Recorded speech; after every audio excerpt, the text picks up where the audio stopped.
Hello everyone, welcome to our channel. We are back together with you with the first team principal press conference of the new season. Let's watch it together.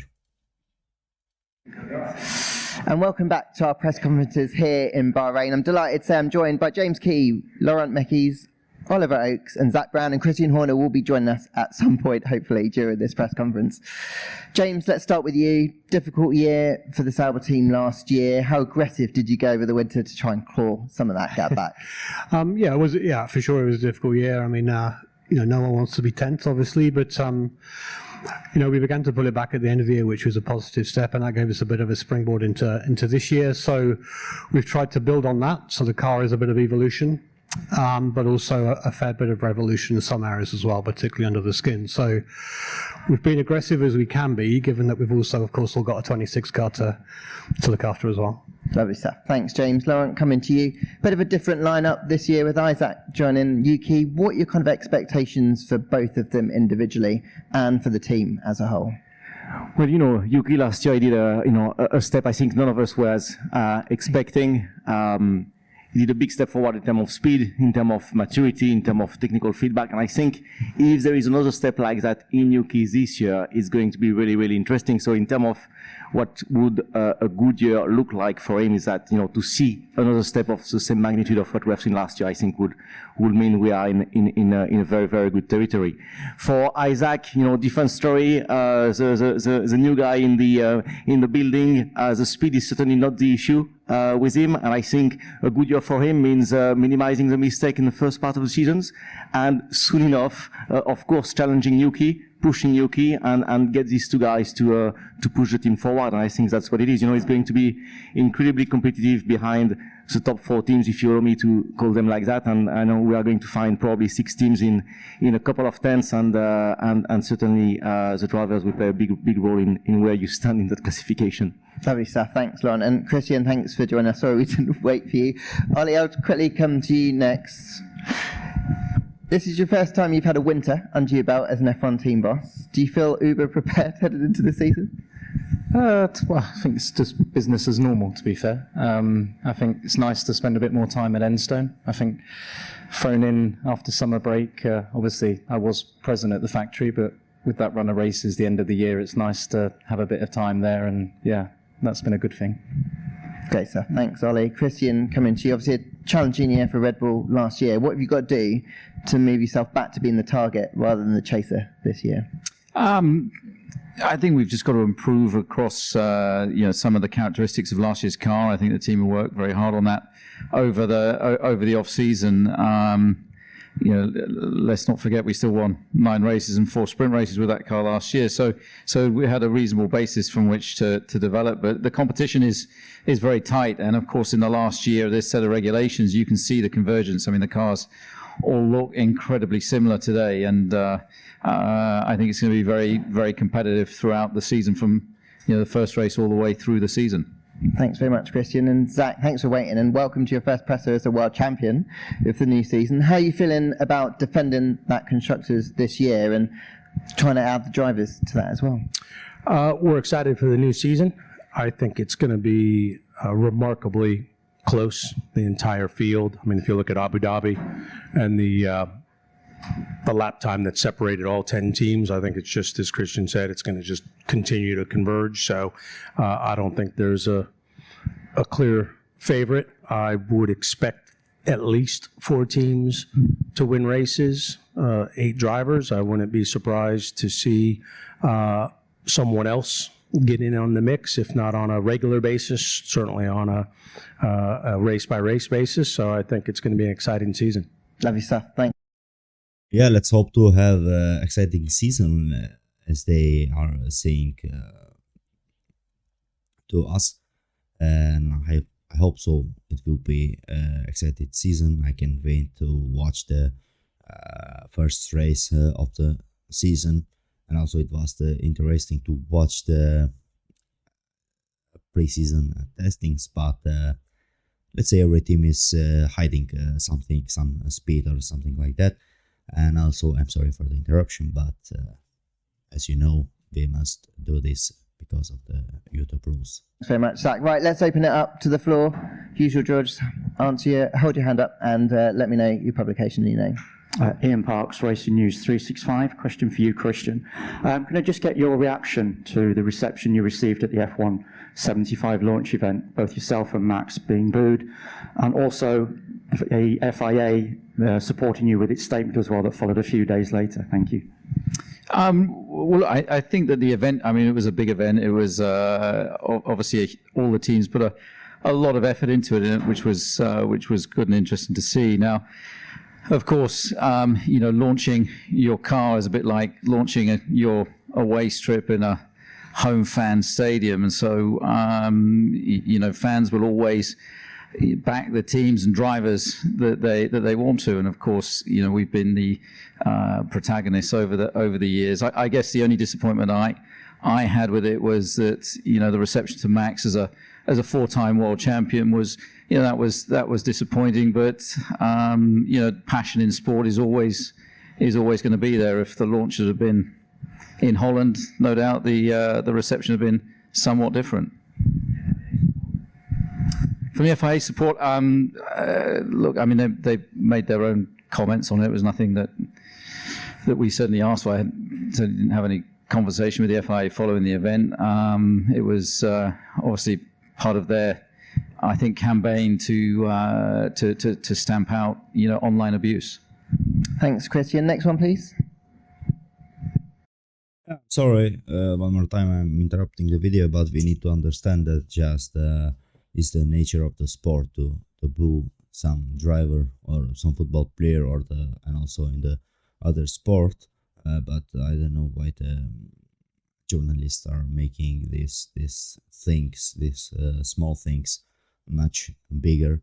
And as Horner said, if the organization will be in the Holland, things would be different. But as I said, it's the nature of the sport. Luke Smith from The Athletic. I'm following up on that for Christian and maybe for Zach, because you talk quite a lot about fan impact. The FIA used the word tribalist in its statement. Do you think this kind of like tribalism within sport, is that part and parcel of live sporting events? Is there a line that can sometimes be crossed? How do we strike that balance between passion and things maybe going too far? Well, the fans, of course, are the DNA of the sport, and I think the fandom has changed, obviously, over the last few years as we've been welcoming more and more diverse fans to the sport, and sport is polarizing, and competitive sport across any premier sport in the world, and fans are passionate and they support their drivers. They support predominantly they support their teams, and you can't dictate that. So we're delighted to race in such a big audience, and you're going to get different reactions depending on where you race in the world, and that's the same in any elite sport. Thanks, Christian. Next one, please. Christian Minat, motorsportmagazin.com. Question for you, Christian, again. We've seen the RB21. It looks pretty similar to the RB20. You mentioned already that the cars all look pretty similar nowadays. Would you say that you're at the end of the development curve with this kind of regulations? And can we expect a big step, big upgrade at the early stage of the season? Well, I think that into this cycle of regulations, it's clear that the cars have converged and they look very, very similar. I think probably Ferrari is a standout as probably being a differentiator, but that's inevitable that marginal gains are going to be there. Every surface on our car is different to last year. It just looks similar because it's a similar philosophy, but and you can see other cars have converged with that. So that's what's going to make the racing so tight this year, that some cars might suit some circuits better than others, and it's all going to be about extracting the maximum out of your platform, out of your package, and getting it right on the day. So I think the biggest winner out of that will be the fans and the followers of the sport, because as Zach says, you could quite easily have 8 winners this year, and some curveballs in there as well, that it could really be pretty open. Thanks, Christian. Next one, please. Alice Kanalokis, Autosport. A couple of questions, please. Christian, one to you. What can you tell us about the running so far with the RB21? We saw Liam have that spin. What was going on there? And then also to James as well, please. What do the challenging or sort of unexpectedly challenging conditions here in Bahrain mean for data gathering with the strong wind, the lower than expected temperatures? Thanks. James, do you want to take that first? Just give Christian a bit of a break. Sorry. Yeah, but I mean, so, well, I mean, the good thing with Bahrain is, we're all very familiar with it as a test track now. So we have historic data to go from, and a circuit layout we know well. So you can calibrate, like we used to calibrate to Barcelona years ago as the test track we used to go to. That's been the case of Bahrain for recent years. But certainly the windy conditions make it tricky. I mean, I think has already been mentioned, we're looking for marginal gains with these cars now, and so you're looking for very fine detail. And when you have windy conditions like today, for example, it gets a little bit more difficult. But I think probably the track familiarity is a bigger importance of that, in that at least you have some historic data you can refer to. Thanks, James. Christian?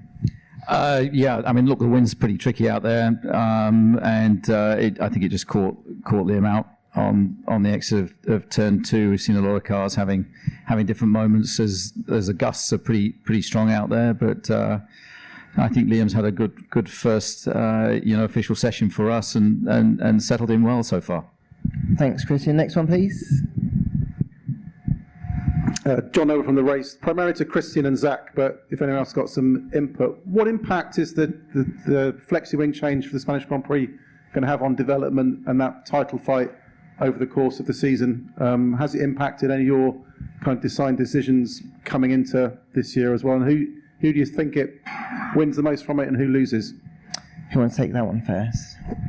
I don't think it's a significant change for us. I think it's too hard to tell who wins or loses over it, because I don't think it's going to be a material change for anybody. So I'm not expecting there to be a winner and loser or some change in the pecking order at that time because of that change.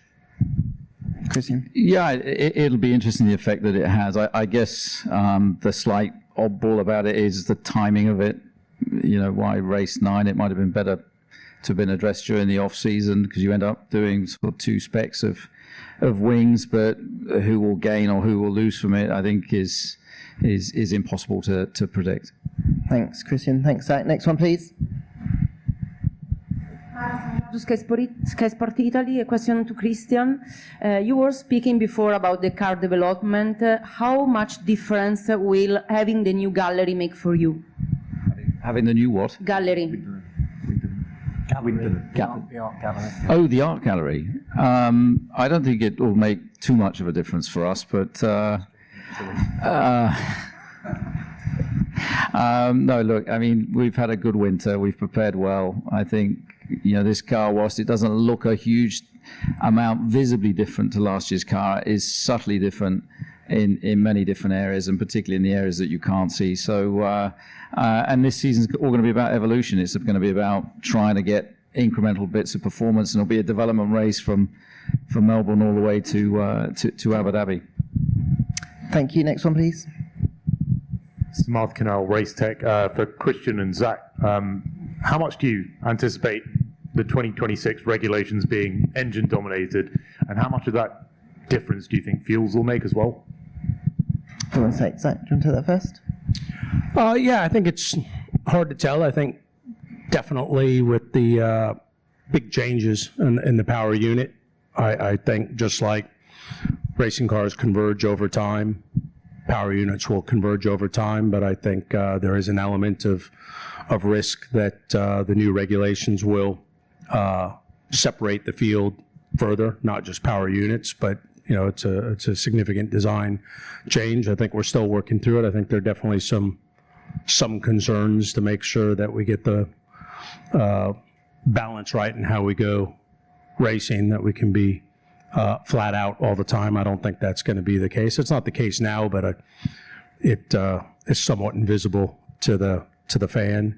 And then from I think fuel you'd mentioned, that's something we defer to HPP on, because they supply us our fuel.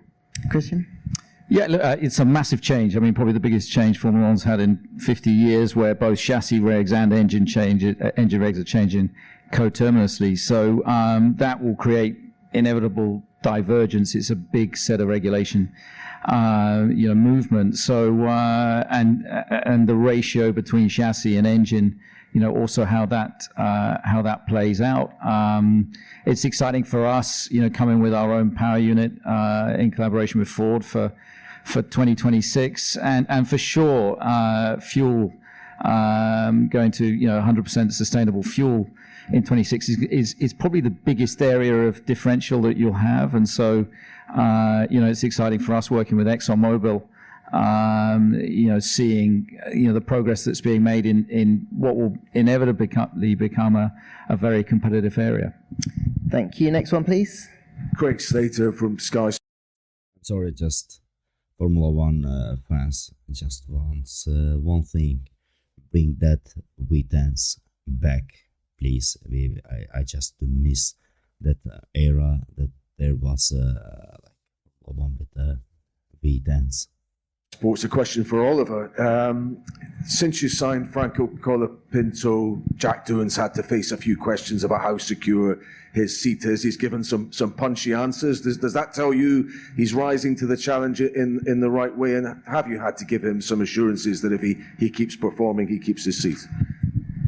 I think you lot have quizzed Jack quite hard about that, so credit to him. He's kept his head down and got on with his winter and doing his job. I think this morning he did a brilliant job for the team out there, and we're happy to have him. And I think all these stories about Franco and all of that, Jack's got his chance, and I look forward to seeing him race this season. Thanks, Ollie. Next one, please. Chris Medland from Racer. It's a question for everyone but Christian, I guess, because Christian's already mentioned the Ferrari standing out. For the rest of you, any standout designs out there so far this morning? And given the fact we're nearly at the end of the development cycle, do you do anything differently in terms of analysing what your rivals are doing and maybe trying to follow solutions because you'll be focusing on 26 so soon? Laurent, do you want to take that one first? Yeah, I think there is always an element at the first test where you are going to analyze the competitions, and yes, you're right. Some of the deeper changes, that is probably too big of a project to be implemented in what's going to be a short year. Now, everybody will have a different time scale on when they switch to 2026, but certainly in the second part of the seasons, most of us will be looking further forward. So.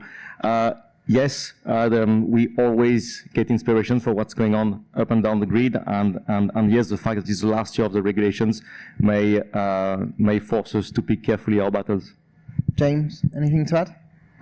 No, I think Lawrence summarised it well. I mean, I think bodywork is the thing that we'll notice, and there are some variations in that, which is interesting. It's a bigger player than it used to be, so we're certainly interested in looking at that, but it's definitely diminishing returns. Ollie, anything? No, I think they both answered it. You're pretty set and baked in with what you're doing, I think, at the moment. Zach, any other questions? Sure. The race, another one for Christian. As you said, subtle changes to the car, but extensive subtle changes. Is the car now as it's going to be in Australia, or are we going to see some changes in terms of aero parts, visible parts between now and then? It's basically the car that will start the season with, and maybe some subtle changes introduced between now and then, but fundamentally it's what we'll be taking to Melbourne. Next one, please. Baldwin Reuters. It's a question primarily for Christian, but if anyone else wants to chip in. Having spent so much on the engine for the next cycle, how would you feel about going back to V10s for the cycle beyond that?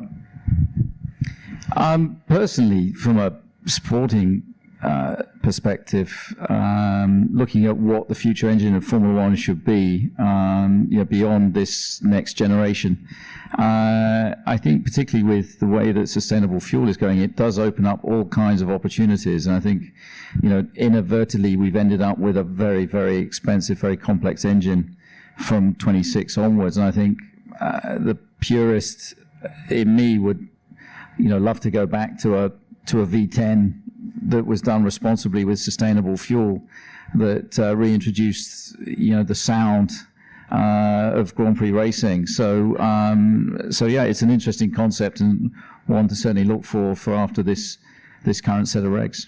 Thanks, Christian. Anyone else like to chip Let's in? hope to have that. That's a no. Any other questions?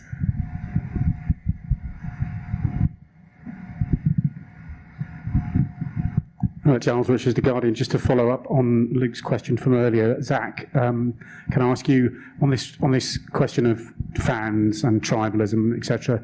Obviously, big part of that is the rivalry between McLaren and Red Bull, which we saw last season, which very likely to be repeated this season. I mean, what is your take on it, given that obviously your team got a very good reception at the F175, and also do you not think that a little bit of tribalism, as it were, is actually pretty good for the sport? It adds a sort of verve to the whole affair.